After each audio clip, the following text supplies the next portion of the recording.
Isang patay habang 3 sugatan sa nangyaring enkwentro ng NBI at hininalang drug pusher sa Caloocan. Para sa detalye, may ulat on the spot si June Veneracion. June?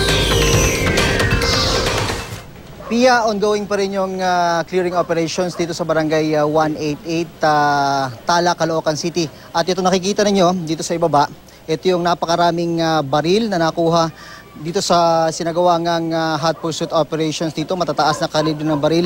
Ito daw yung ginamit ng mga hinihinalang drug dealer sa pakikipag-imkwentro nga dito sa mga operatiba ng National Bureau of Investigation nang isilbi nila ang isang search warrant sa bahay ng isang Aslani Romoros Makadato kaninang umaga. Mga 6:30 nagsimula yung putukan, pagkatapos maisilbi yung search warrant at tumagal ito ng mga 40 minutes at unfortunately isang NBI volunteer na nagngangalang Larry Sultan ang nasawi sa nasabing putukan at 3 iba pang NBI volunteer ang sugatan. Makakausap natin ngayon si Attorney Reynaldo Esmeralda, ang Deputy Director for Intelligence Services ng NBI.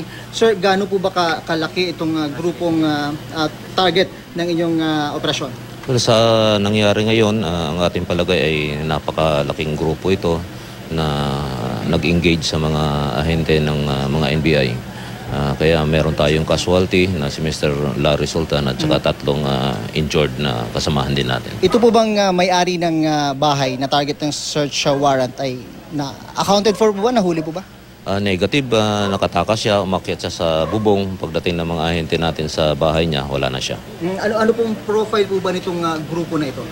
Well, based on the intelligence information that we gathered, ay itong subject natin ay known drug trafficker dito sa Barangay Tala. And precisely for that reason, ay nag-apply po tayo ng search warrant na in-implement natin kanina madaling araw. Salamat po. Ipapakita lang natin dito, Pia, itong mga sasakyan.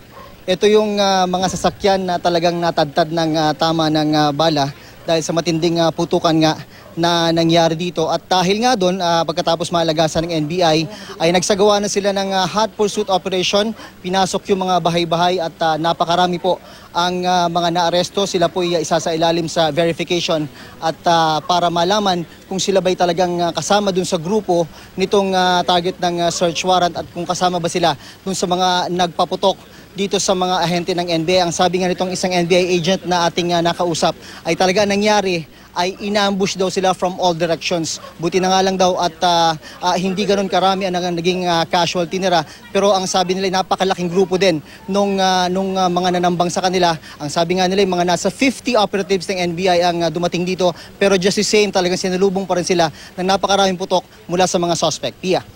Maraming salamat, June Veneracion.